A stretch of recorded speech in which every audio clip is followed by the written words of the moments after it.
There we go. So welcome, everybody. Thank you so much for joining us here today. My name is Emily Bauman, and I'm the Communications Manager at the St. Louis Community Foundation. I am joined by my colleagues Elizabeth George, our Director of Community Investment, and Nikki Martinez, our Community Investment Officer. And today they're going to make a presentation for you on engaging with the St. Louis Community Foundation and how you can work with us. So please feel welcome to drop your questions in the chat as we go. This meeting is being recorded and will be available on the Give STL Day website, as well as a PDF of the presentation. So please don't feel like you have to take crazy notes or anything like that. Nikki and Elizabeth, I'll go ahead and hand it over to you. Well, good afternoon, everyone, and thank you so much for joining us today. We are very happy to have you as we talk a little bit about the work of the St. Louis Community Foundation and how you, our nonprofit friends, can work with us now and going forward. So again, my name is Elizabeth George. I am the Director of Community Investment, and I've been with the St. Louis Community Foundation for 6 years now, and in that time have had the pleasure of spearheading a lot of our community-based work and getting to know many of you over that time. So, Nikki, do you want to introduce yourself? I'm Nikki Martinez. I'm our Community Investment Officer. I have been here with the Community Foundation for 4 years. I am a social worker by trade, so I spent many years in direct client services, administration, fundraising, all of the hats you wear when you're a nonprofit professional. And I just really love this role because I get to support and work with a wide variety of nonprofit professionals. I'm just really happy to be here today. So we are going to get started, but per usual, we're going to do the age-old thing of if you could please introduce yourselves in the chat so we know who we are talking to today. And also one question that you would like to have answered today. We've changed up our presentation for those of you who have seen the How to Work with the Community Foundation in the past. We've changed it up a bit. So we want to make sure that we will be answering all of your questions. So, and then I will just go ahead and get started as you are doing that. I always like to start with our mission because I think the mission of an organization really tells you who they are and what they are about. And so we're about the St. Louis community. So the Community Foundation inspires purposeful philanthropy that connects community and donors to build and preserve a more equitable and vibrant region now and forever. And I think everyone who reads that has different things that resonate for them. And as you'll hear today, community is at the core of what we do, and our donors help really build and support the work of the St. Louis Community Foundation. But to me, the most important is that equitable and vibrant region. We are place-based. We are a community foundation. We are about the St. Louis region, and making it equitable and vibrant. So what does all of that mean and how do we work? First of all, we have many different audiences that we support in our work. So this gives you, just sort of a little touch of those that we as a community foundation as a whole spend our time with. And today we're going to talk about a number of these different groups, but in particular, how we work with our nonprofits, how you can work with individual donors, and a little bit about our partnerships and the private and family foundations that we work with. So anyway, that's just a little introduction. So for our nonprofits, for you all, we have many different supports that we try to bring forward for you. The first, of course, is Give STL Day, which you would know about, because if you didn't, you would not be on the call today. So May 9th is coming soon. May 8th is our latest addition to Give STL Day. If you haven't heard yet, it's nonprofit night at the Armory. And if you are registered for Give STL Day, you can register to come down that evening and, talk a little more about your organization, what you're trying to do with Give STL Day. The next day, you can have people donate that night, and we will be doing St. Louis trivia with a $10,000 prize pool that will go to nonprofits that are there that night. So if you want to build up some great energy, get your board to come down, get your friends to come down, get your staff to come down, compete in the trivia, and add to your prize pool for Give STL Day the next day. Nikki, Emily, anything I forgot to talk about with Nonprofit Night at the Armory? I am going to jump in here real quick, Elizabeth. I just want to clarify that the trivia players must be present to win, but your organization does not actually have to be there, especially because someone might play on your behalf and you didn't even know that they were attending. So your organization does not have to be present to win, although, of course, we would love to see you. The more the merrier. And again, we're going to have the whole second floor of the Armory for nonprofits to be able to display. So that's very fun. And then May 9th, of course, we'll have all the usual activity and fun of Give STL Day.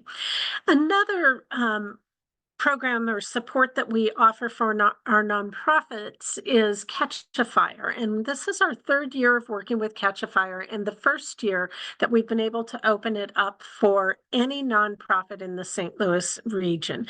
So Catch a Fire is an online capacity building resource for nonprofits. And basically what it does is it matches you can put forward a project that you want or a question that you have, and Catch a Fire matches volunteers who can help with that project, whether it is graphic design or reviewing your chart of accounts if your finances need updating, or some coaching around time management. There are really a variety of different things that we have seen nonprofits place on projects that nonprofits have placed on Catch a Fire. So you can choose what it is that you want, and then the platform allows you to select among 3 different or 4 different volunteers who can help you move forward that project, all free of cost, all available for you at no charge for you to get that capacity building or that project work accomplished. And Nikki, can you put the link to Catch a Fire in the chat if you have not signed up already? If you have, let us know and tell us some of the good things that you've done through Catch a Fire. Next up is our nonprofit newsletter and our social media. So we hope that you follow us on Instagram, Facebook, LinkedIn, and we really encourage you to sign up for the newsletter. There will be a link to the newsletter a little later in the presentation, but that is where you will know what we are doing, what's open for nonprofits, what's coming up at the St. Louis Community Foundation, as well as we do try to provide some other resources around town for you. So we really do encourage you to sign up for the newsletter. One thing that a lot of people don't realize that we do is that we can hold endowments for nonprofits. And when that makes sense is if a nonprofit wants to save for the future, wants to build out that endowment as you look forward to sort of the length of the life of your nonprofit, but you're not sure that you have the capacity to manage the investments, or you just plain don't really want to go there. We can hold an endowment fund for you at the St. Louis Community Foundation, and we have a number of those that we do. It's a little complicated. We work with you on that, and it's, again, a service that we can provide for our nonprofits. Finally, there are trainings like this one. Most of our trainings are around Give STL Day, but on occasion you'll see something that comes up later in the fall or another time of year. Again, we try to keep our trainings to be at no cost for the nonprofits because we feel like it's one of those things that we can do for you.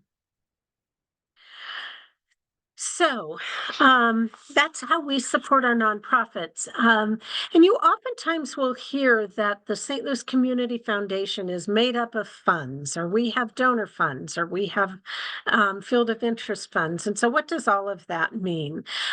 Basically, we have over 800 different funds at the St. Louis Community Foundation that provide support for nonprofit organizations in a variety of different ways.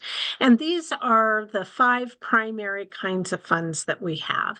The one you hear the most about is, of course, the donor advised funds. And here we have about, I don't know, between 450 and 500 donor advised funds. And donor advised funds are basically run by the individual, the family, the company that started that fund. And they make the majority of the decisions on how those funds will be used. On occasion, they'll talk with us, they'll ask with us about what, whether they're looking for some new nonprofits or a new way of thinking about their giving. They'll touch bases with the community investment team, but for the most part, they work fairly independently. Nikki's going to talk a lot more about donor advised funds a little later in the presentation.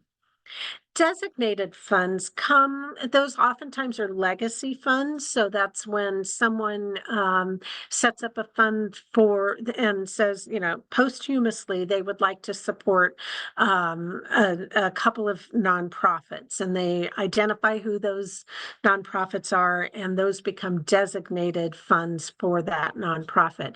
Again, usually those funds, those grants are, well, we always make those grants in March or early April, but usually the designation comes posthumously after the donor has passed away. Field of interest funds, I think these in some ways are the most interesting because these are our pooled funds, our partnership funds, like our COVID fund or our Welcome Fund. And this is where oftentimes competitive grant programs come from. They're not always from here. Sometimes we have donors who, through their donor advised fund, will do a competitive fund, a competitive grant program. But usually they come out of our pooled or our project fund. Usually they come out of our field of interest funds. But this is also where our community initiatives are housed. So things like Bridgeton Community Project Fund or the Economic Development and Transformation Fund that we have in conjunction with the St. Louis Development Corporation. Those are community initiatives, community efforts that we are running through the St. Louis Community Foundation, typically in partnership with someone else, with another entity. But those come through field of interest funds. We have about 80 scholarship funds that give out roughly $2 million a year in scholarships. We try to focus those scholarships. Again, they are oftentimes driven by the organization or the individual who is starting that scholarship, but we really do encourage them to focus on first generation students or students who have financial need. There are some that are really specific to a particular industry, or we have one right now for people of Greek descent. So if you know any juniors and seniors in high school that are looking for college money and are Greek, think about that. And you can see all of our scholarships on scholarshipcentral.org. And then lastly, the agency endowment funds that we've already talked about. So it's a little bit about the different funds or the different types of funds that we have here at the St. Louis Community Foundation and how you might engage with different, with a grant program out of each of those different kinds of funds. Then I mentioned earlier that oftentimes we work with private foundations. Here are 2 of our steady eddies, the Pettis Foundation and the Episcopal Presbyterian Health Trust. We have worked with these 2 for more than 20 years with the Episcopal Presbyterian Health Trust, and with Pettis Foundation, it's been about 12 or 13 years. So these are trusted friends that we run grant programs out of these. We are their representatives here in St. Louis. So if you ever have questions about Pettis Foundation or Episcopal Presbyterian Health Trust, you can reach out to us through our grants at grants at stlgives.org. I was going to send you to the Give STL Day email, but that's not the place you want to go. So again, grants at stlgives.org. We also represent or a number of different competitive grants from the St. Louis Community Foundation. And these are, Charles Foundation and Spirit of St. Louis Women's Fund come from field of interest funds. If you think back to what we were talking about earlier, the Gateway Regional Environmental Fund and the Jaffe Charitable Fund are donors who are running competitive grant programs from their donor advised funds. These are all listed on our website. They have different foci and different timing, and Nikki's going to talk more about them in the second half of this presentation. And just so you can see kind of the breadth of things that we've done in the past, the Welcome Fund was around bringing refugees and asylum seekers into the U.S. Or into our region. And that really came about after the fall of Kabul. The COVID-19 Regional Response Fund was about 2 years worth of funding that was a pooled fund. Black Communities Investment Initiative, we ran 2021 to 2023. The St. Louis Regional Census Fund, we ran 2019 and 2020 until COVID hit. And really why I wanted to make sure you saw this was that you can see that we try to be really responsive to community need. And we will, when we see that sort of community need, as I said previously, rise up, we will work with our funder friends, with other foundations and corporations in our community to see if we can take a community-wide response, a community-wide philanthropic response to whatever these issues are that our community is dealing with. We also, as I mentioned earlier, run a number of different community partnerships and initiatives, and these are just a sampling of some that we have and that are active right now. So we have the Financial Health Fund that's really thinking about economic mobility, like how do we help people break through systemic barriers for financial health, and particularly with low-income housing. We've got the School Transformation Initiative that is looking at innovative ways that we can work with teachers and principals and districts to think about primarily around what does success look like for their students, and then how do we build a culture of success within our building and within the district. The regional response team came about at the beginning of COVID, and it was originally to respond to an immediate crisis. And what we found is that there are also ongoing crises that need to be addressed. So RRT, the regional response team, is set up, is designed to be able to do both, to quickly react when there is a crisis in our community, and as well as to address some of the systemic issues that we're dealing with. So really, it's about building systems that allow nonprofits to have greater impact on that either immediate or ongoing crisis our community is dealing with. And then lastly, the Economic Development and Transformation Fund supports economic development activity and community development efforts in the city of St. Louis. And it really dovetails nicely with that mission of building a vibrant, more equitable community in our region. So Those are just a few of the partnerships and initiatives that we're working on. So, some of you may have seen that in early March, we announced our new strategic framework. With our CEO, Dr. Calvin Adams, coming in August 2023, we took the first 6 months of his time to really think about how do we embody that mission and what is it that we want to be doing as we move forward in this next chapter of the St. Louis Community Foundation life. And we did a few things. One, we looked hard at what our work previously had been, both coming out of the Community Investment Department and some of those responsive grant processes, but also looking at what our donors do and who our donors give to. And then, of course, we looked at what the community needs were. And through all of this, we had a couple of, ways that we want to be working, the way we want to be able to leverage our resources, and that is all about collaboration and change. So those are themes that you'll see as you look throughout our framework, and will be hallmarks of how we're going to work going forward. And through all of this, we identified 2 different areas that we're going to focus our initiatives on going forward. One is economic mobility. Whoops, I hit the wrong button.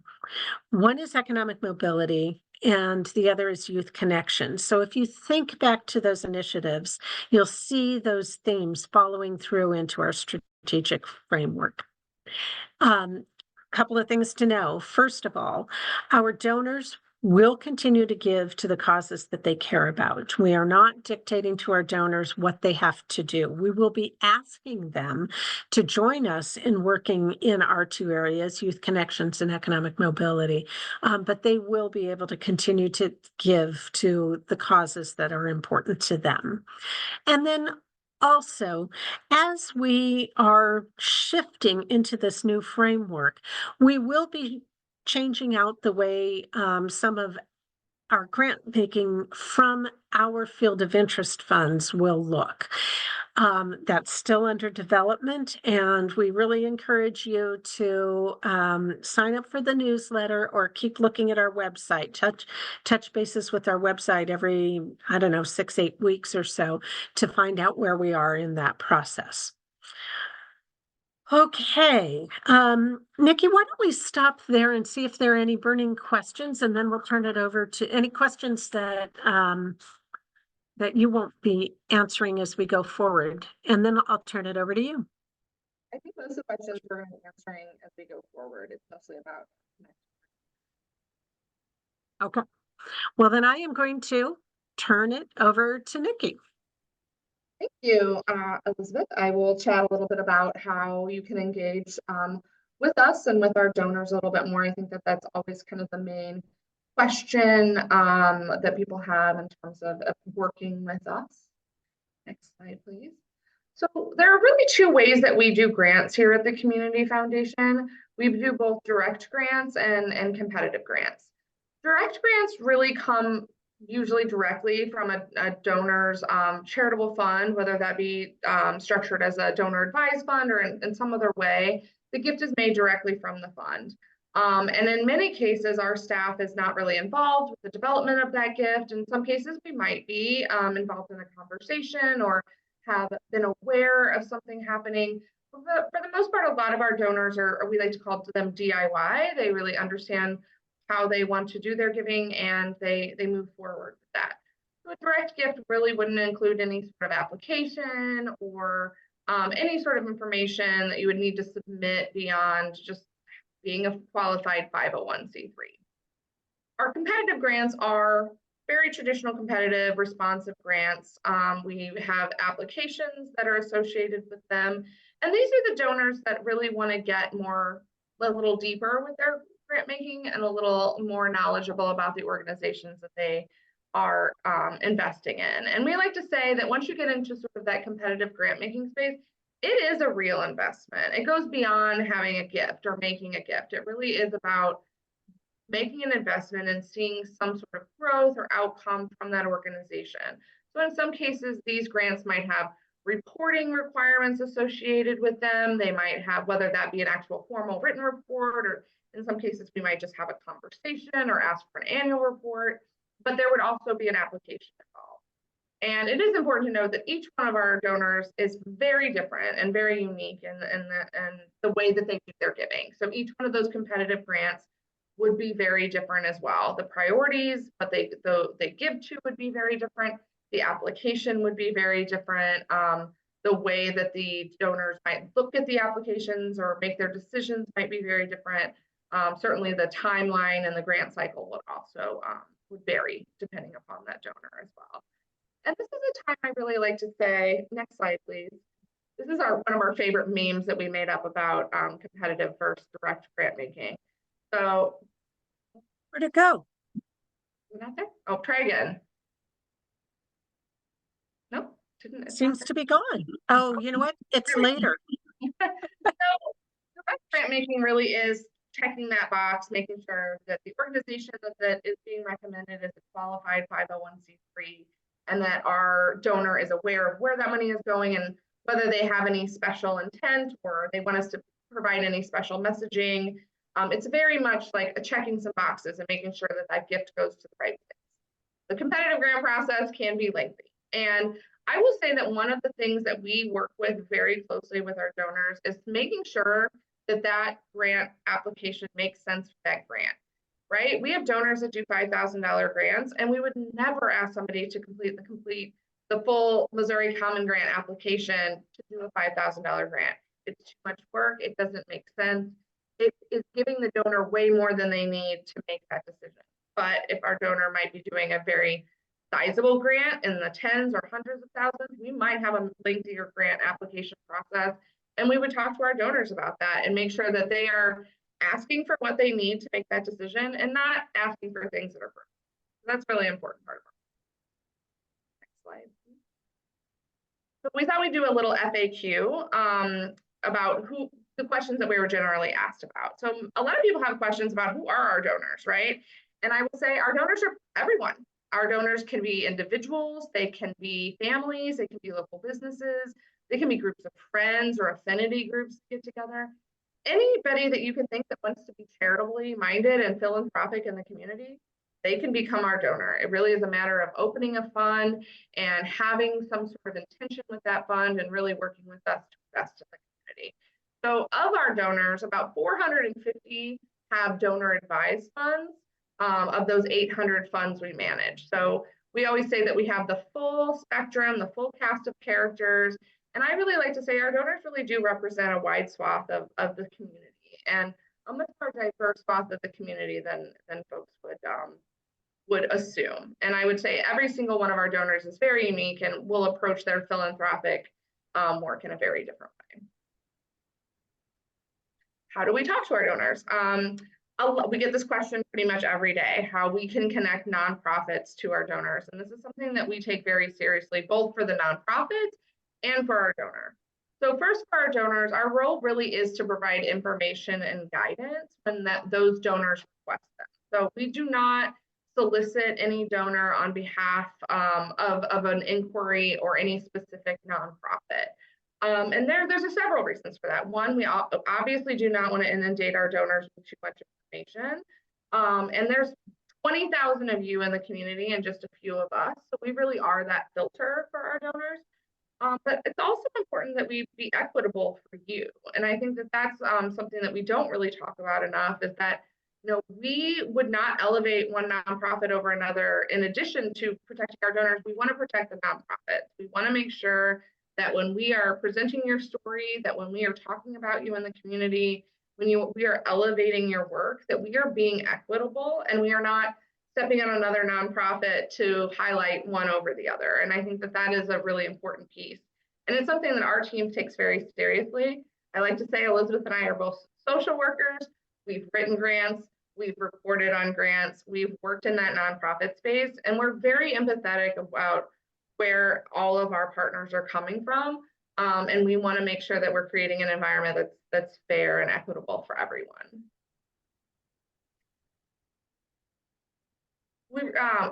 If you received a grant for the community foundation, now what? We get this question a lot too. Sometimes organizations will just receive a letter from us and they're like, "You've got a grant from the St. Louis Community Foundation. It was recommended by John and Joseph Smith. Like, what do we do with this?" And I think, first of all, get excited, be congratulated. You found yourself a new donor. And I think that is the most important thing to remember. Our donors are very similar to everyone else's, every other donor in the community, right? They might just have a couple more zeros in their gift, and they're giving in a different way. They're structuring their IRS deductions in a different way by giving money to a donor advised fund. So be excited that you have found and stewarded a new donor. I think that's the most important piece. The next important piece is read the letter that is with your check very carefully. The letters are very intentionally written by our team to make sure that the donor's intent is reflected in that letter, and as well as how you might be able to steward the donor in the future. In some cases, we have donors that are like, "Please give away my home address, my dog's name, my color, my car. I want everybody to know who I am, and I am excited to get a thank you note in the annual report." And we have some donors that are like, "Ugh, I'm actually very overwhelmed by information.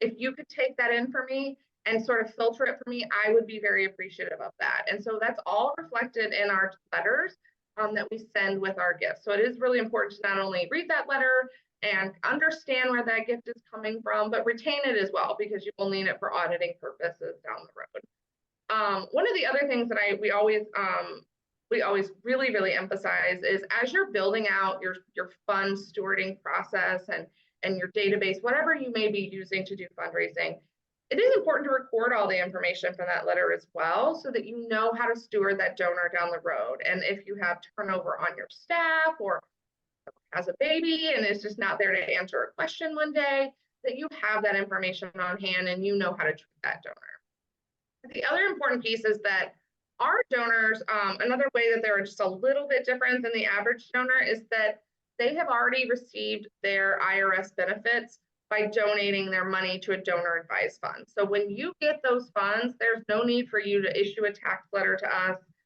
There's no need for you to issue any response to us about that gift. Obviously, we love thank you notes. We'll make sure that they go to the right hands, but there's no requirement for you to steward that gift like you would the average just check that you receive. Hey, Nikki, before we go on to the next slide, we did have a question in the chat about how to get information to us so that we can get it to donors. That's a great question. I know we're going to talk about it a little later too, but one of the best ways is to send us your information. I say every single day, our team, the community investment team, we work with a very small number of donors. We work with just a handful that are doing that really deep competitive grant making. So a lot of the work is being done by our donor services team. Bless them. They are managing those 450 relationships, those 450 donor advised funds, and they're having conversations every single day that I'm not privy to. And if we are able to gather your information, your marketing materials, your annual reports, we'll even take like a link to a video and make sure that that's in the system so that our donors can have access to it. That's always really helpful, because it allows you to tell your story in your words, as opposed to having us try to tell your story for you and making sure we have all the details right. And we have all that information uploaded into an online database, so it's accessible to anybody at any time. A very valuable lesson we learned during COVID, that we need all of that information electronic. Next slide, please. How do we apply for grants? So again, as Elizabeth talked about earlier, we don't have a huge number of competitive grants, but we do certainly manage a few. And it is important, because each one of them is very different and each cycle is very different, to sort of stay on top of when those fund cycles are happening. And these are all ways to do that. Signing up for our newsletter, I am constantly praising Emily Bauman. I refer to her as our marketing team. Emily is a team in and of herself. She does so much work on her end to make sure the nonprofits are notified about things, that our donors are aware of everything that's happening, and the community. And so the nonprofit newsletter that she puts out every 2 months will not only include any announcements about funding opportunities through the community foundation, it will include anything that really has come across our desk. So any of our philanthropic or funding friends in the community, we will include their open grant cycles as well. And if there are resources that we've heard about, trainings, just really exciting opportunities for our nonprofit community, we will make sure all of that is in the newsletter. And we are really proud. It's become a wealth of information, and we get feedback about it all the time. And people are like, wow, this is the one I read, because we know you get a lot of newsletters. We do too. And we make sure that we try to stay up on top of all of that information. But this is definitely one to read. Checking back into our website, this link that we have here is specifically for our grants page. So it will have any updated information on any of those grants that we manage, as well as any new grants that come along, all of that information. And the other thing is our grants portal. If you are not already registered in our grants portal as an organization, I definitely recommend it. One of the things that the portal allows is that you can preview an application before it opens up. And I'm going to talk about this in a minute, but the Spirit of St. Louis Women's Fund, such a good example. They aren't opening their application until May 1st, but you can download those questions today. You can start that application on a Word document, and come May 1st, you can just cut and paste it into the system, press submit, and be done with it. So that is really important too. Our grants portal can offer a lot of information as well. And if you do have questions, you can always email us at the grants@stlgives.org email. That really goes to everyone on our team. We all manage it together to make sure everybody's questions get answered. Trust me, this is the inbox you want to be in. My inbox is flooded. Elizabeth's inbox is flooded. This is the one where your message is like loud and clear that we need to return this one. So highly recommend if you have questions about a specific grant, if you are actively filling out an application and you're just not sure about something, this is the best way to reach. Elizabeth talked a little bit more about our competitive grants through our funds, and this will provide a little bit more information about what those cycles are going to look like this year. The Charles Foundation, we generally do that giving in the 3rd and 4th quarter. So that application is set to open at the end of August. I believe August 26th is the official date. It will be open for about 6-7 weeks, and then the giving will be done in the 4th quarter. We work really closely with an advisory committee to make those decisions. So they meet once a year, and those grants will be very specific to older adults living in South City. And I will say, as far as older adults, that is not a clean cut, like they have to be 55. Like we will work with you to figure out, how do you define older adults? Because in some cases, like that might look a little different as well. Gateway Regional Environmental Fund, they just closed their LOIs for this year. Their grant making is very specifically centered around reducing your carbon footprint and the community's carbon footprint. And they really do look towards projects that are a little wider ranging than just say one solar array or one garden. They really want something that will make a larger impact and really, really decrease the carbon emissions that are happening here in the community. The Guy V. Jaffe and Judy Schwartz Jaffe Charitable Fund is a mouthful. We refer to them as the Jaffes. It makes it a lot easier. They are a really fun couple that we work with that do competitive grant making. They focus on job creation, entrepreneurship, and cultural arts. They are not planning to do a grant application process this year. That might change. And again, that's why getting our newsletter and checking into our website is so important.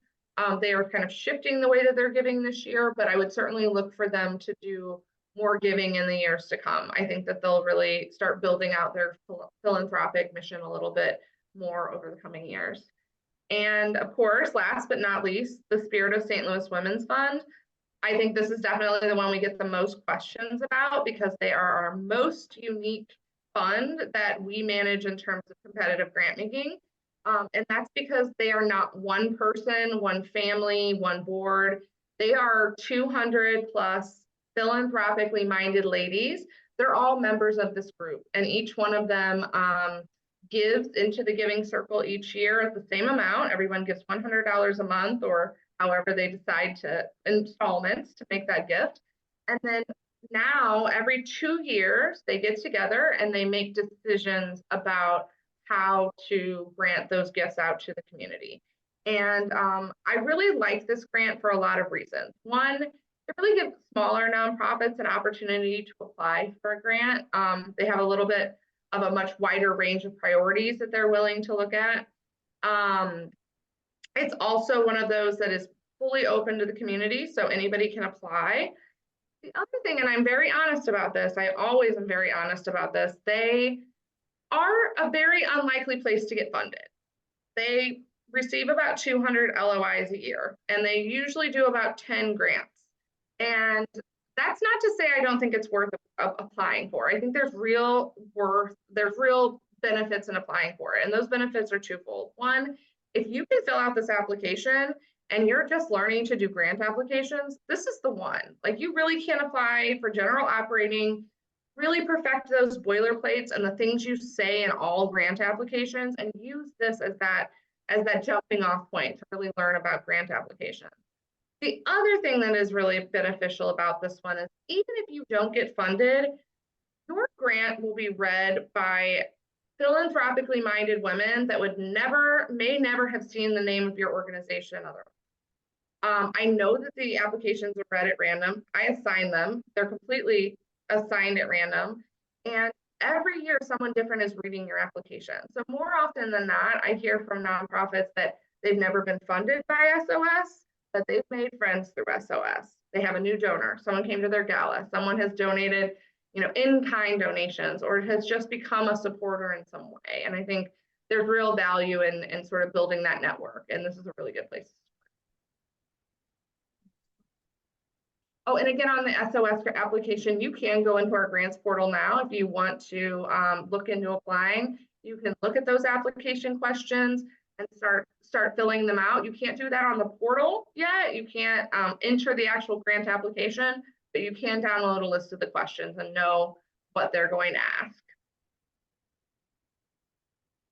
Our private foundation grant programs, the Episcopal Presbyterian Health Trust, another mouthful. We say EPHT to make things a little bit easier. Their focus is on access to healthcare, and they do have a specific range of zip codes within St. Louis City, St. Louis County, and St. Clair County that they are looking to serve.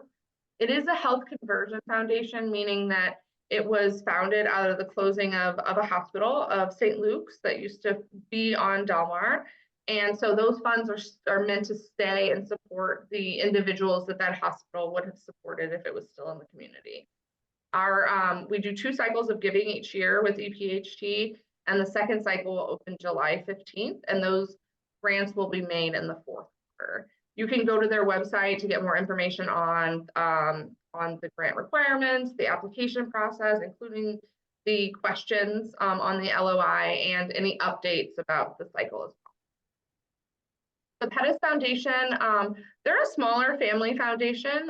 We've worked with them for many years. They're just so lovely. We love to work with them. They are currently accepting applications by invitation only. And that really is because the trustees, although they're very, very dedicated to St. Louis and they want to give and invest in this community, they don't live here. And so they do require a site visit in advance of giving out an invitation for an application. And so because they don't live locally, they really don't visit as often as they used to before COVID. So we really have limited the number of new organizations that they have been able to work with. They aren't likely to talk to new organizations in 2024, but if you have interest in them or if you want to talk to us about them, we're happy to talk a little bit further. More than likely, we would say 2025 to talk to the trustees a little more in depth about your organization would be more appropriate. Next slide, please. Engaging with our team, we talked a little bit more about this. Check in with us by email. I think this is so helpful for us. If you have any updates, stories, materials that you want to update with us, please send them to us. Please correspond with us in that way. It really is helpful. We, again, are a very small team of 2, and there's just us and 20,000 of you. So if you don't get a response from us right away, be patient. We definitely will get back to you. It is just a matter of making sure that we are being mindful of our own capacity. We do check-ins and virtual calls. We are limiting things to certain times each month, just because, again, of our capacity and working within our new strategic framework too, and sort of building out some new things.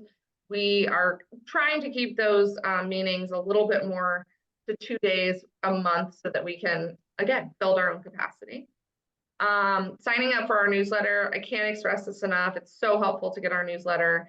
I read it every 2 months, and I'm just always blown away by how much information we've gathered and how we really shifted that messaging over the last few years since I've been here. I think that we have really grown with that information and been able to provide a lot more to our nonprofits. Participate in Gives Day. Most of you are probably already registered, but if you're not, there's still time. And then lastly, just being mindful of our capacity and your capacity. And I think this is really important to point out because, again, while we are a small team, we are not in the business of turning down conversations. We always want to have a conversation. We want our finger on the pulse of what's happening in St. Louis. But we also want to make sure that if we're having a conversation with you, it's a good use of your time, that you are able to get the resources and information that you need from that conversation as well. And it's not a conversation that's just spinning your wheels and not providing anything fruitful for you. So we're always mindful of that and just want you to be aware. Specific grant queries. If you have specific questions about any grants, we do ask that you keep them to around the time period that the grant will be open. We're certainly more than happy to answer questions at any time, but given the small size of our staff and the number of different grant programs that we manage, we do tend to focus on what's open at that moment. And we're always kind of planning ahead, but in terms of being able to answer those questions, being really grounded in those specific grants that are open in the moment is helpful for us. We are always happy to have a conversation about clarifying any grant requirements or any project or program ideas that you're really thinking about before you're filling out that application and whether they might be appropriate. The Gateway Regional Environmental Fund is such a great example of this. Like I have nonprofits call me all the time and say, can I talk to you about this before I fill it out? And I'll say many of them choose not to fill it out. They're like, actually, this is not right for us. I'm glad that I took 20 minutes to have a phone call and not 2 hours to fill out an application. Have a great day. We'll check in with you at another time. And I think that is such a valuable conversation, right? Because it's like, oh, this grant opportunity isn't right for me, and that's not great. But at the same time, I didn't waste 3 hours of my time and spin my wheels. And we know in fundraising that there is a lot of wheel spinning, and we do not want to be responsible for it. Of course, technical assistance. If you have any trouble with the portal, if you need to update your address, your contact information, you just have no idea how to log in. You are the brand new development director that started 20 minutes ago and you're like, I don't even know where the bathroom is, call me. We will be more than happy to make sure that you are set up, any transition is smooth for you, and that you have the tools that you need to actually apply. We don't want anybody to not apply because they just can't get into the portal.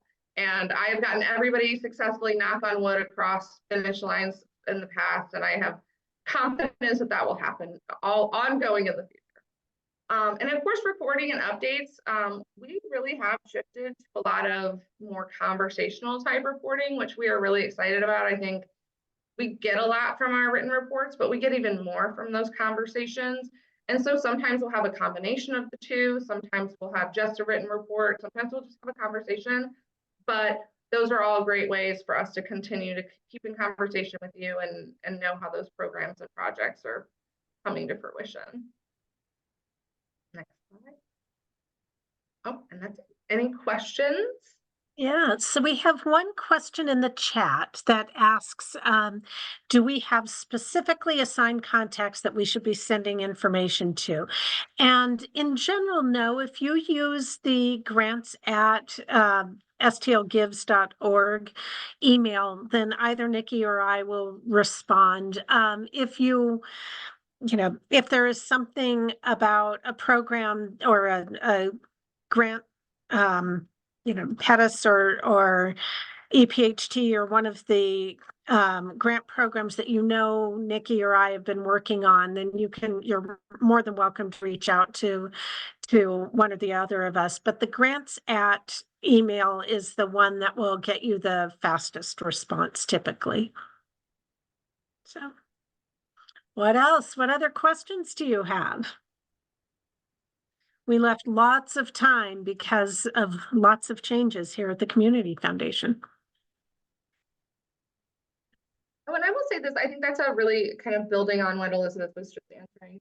I think that that is a really good point to make, is that we work as a team. Elizabeth and I work as a team. And although Elizabeth is my director and she is most certainly my supervisor, I think one of the things that we really try to emphasize with nonprofits is you're going to have the same or similar conversations with both of us. Neither one of us have more leeway with our donors or more influence on our donors than the other. We really are here to work as a team and bring information as a whole to the Community Foundation, and not really influence or put our own stamp on what we think. So, if you write Elizabeth and I write you back, it's just us juggling our own capacity and me letting Elizabeth go have a fun vacation while I hang out in the office, and then we switch.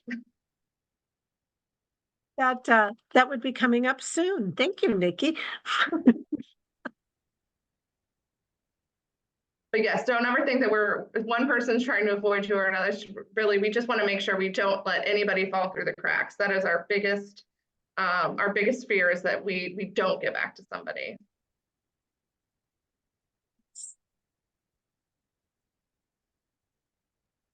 Nikki, it's Emily B. I actually kind of do have a question. You talked about the nonprofit newsletter a lot, and I thank you for that.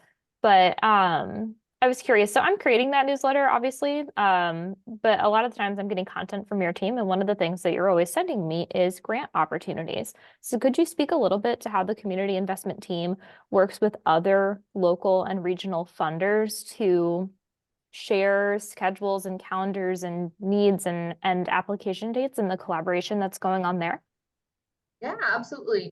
We spend a lot of time talking to our funder friends, and I think that that is one of our most valuable assets, is that we are able to have collaborative conversations in the background. So we are constantly talking about whether or not we are funding in the same place or we have open priority areas. But one of the most important things that we share is our grants calendars, and I think that that is such a huge piece of our communication, right? And that they make sure to send us this information, that we're in constant communication with them about what their funding looks like, what nonprofits we're supporting in common. In some cases, we may even talk to them about nonprofits that just were not a fit for their grant cycle, but might be a fit for one of our next grant cycles. Very often we have those conversations. We've had someone say, oh, they're just not quite a fit for us yet, but I think maybe in a year or two their programming will be that fit. Maybe they'll fit into the Charles Foundation funding this year, or maybe they'll fit, maybe you could help them build up Gives Day. So I think that that is, something that a lot of nonprofits don't realize, is that we are having conversations in the background about how we can support a larger swath of the nonprofit community. And those grant calendars are just run one of the ways. We send out emails periodically, like, don't forget to share your grant calendar with us, and we get all that information back, and we organize it so that Emily B can have it on hand when she's doing that newsletter every 2 months. We also scour people's websites. We also are members of a professional organization that's statewide, which I think is also very important, because it lets us talk to funding friends that are not necessarily local, right? We have foundations that are maybe based in Kansas City, but also fund here in St. Louis.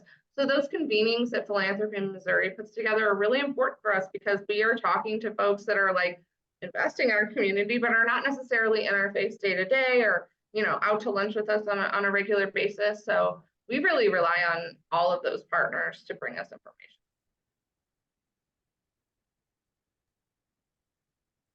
Feel free I do to see a hand up. Yeah.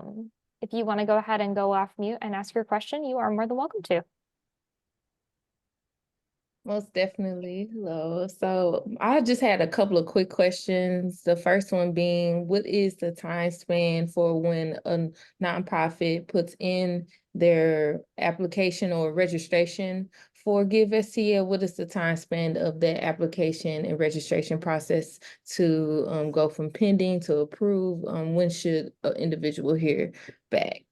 Sure, I'd be happy to answer that question. I'm gonna go ahead and I'm gonna add a pin to myself because I think maybe you all can only see Nikki and Elizabeth.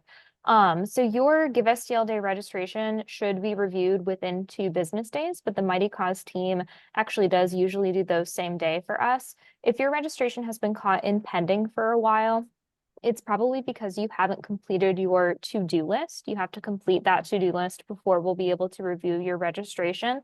And if that is the case, just log back onto the Give STL Day website. There's a big yellow alert banner at the top of your dashboard that will take you through those steps that you still need to complete. Okay, perfect. And then my second question is, will you all be doing the live stream again like last year where you had where you all were down in Union Station for Give STL Day? Actually, yes, we will be. And we just emailed out the interest form for that about an hour ago. So you'll have received an email from info@stlgives.org inviting you to let us know that you're interested in that.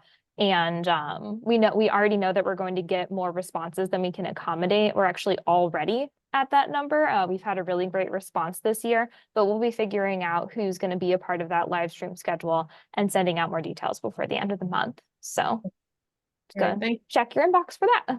Right. So that gets to, the making sure that your spam filters don't filter out info@STL Gives or grants@STL Gives, because sometimes we do send information out through the grants@STL Gives. And there's nothing worse than finding out, when it's too late that you had sent out some information about maybe it's a grant opportunity or another opportunity to meet with donors or something, and you didn't get it because it came from grants@. And I did just get a direct message in the chat. If anybody here is interested in the tabling opportunity that we're going to be having during Nonprofit Night at the Armory, we aren't quite ready to send out that registration form yet. The event is free and open to the public. No ticket is required, but a registration is required to table. We just don't quite have the form yet because our friends at the Armory are reviewing it, but we'll be sending that out over email as soon as possible as well. Okay, and I'm going to talk a minute about what tabling means. Tabling means there will be space for you up on the second floor at the Armory. It does not mean that we will have a table, but I think that'll be stated. Yeah, that'll be made really clear on the registration form. We are not providing those tables or chairs. You will need to bring your own. Each organization is going to be limited to 1 table that's 6 foot long at most. But it'll all be on the registration form, all the details. Still gonna be way fun. Bring your banner. It is going to be fun, yes. And in case anybody missed it, Nonprofit Night at the Armory is on May 8th in the evening from 4 to 8 p.m. And we're going to have St. Louis themed trivia starting at 6:30. And your supporters can play to win a portion of the $10,000 cash prize pool on your behalf. And Nikki's helping to write the trivia. Yeah. I love it. It's my favorite St. Louis pastime. So we're very excited. Anybody else want to come off mute and ask a question or throw another question in the chat? Otherwise, we are going to give you half an hour of your day back. Yes, this training was very speedy and very thorough. Thank you so much, Elizabeth and Nikki. Well, as we said when we got started, this training was recorded. Just as soon as the video processes and downloads, I'll get it up on YouTube. And add that link to the trainings page on the Give STL Day website. We'll also have a PDF of the presentation slides for you available as well in case you need a refresher. So thank you everybody so much for your time. Really appreciate it. Thank you all. It was really great to see everybody today. Really is. We love getting to know our folks.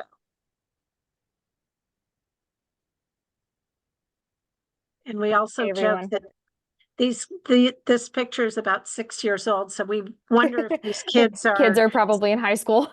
yes, Those kids middle definitely school know at how to do least. algebra. Yeah. But they're so they cute. definitely know how to do algebra now. Yeah, for sure. Alrighty, Yes. everyone have a great rest of your day. Thank you so much. Bye-bye.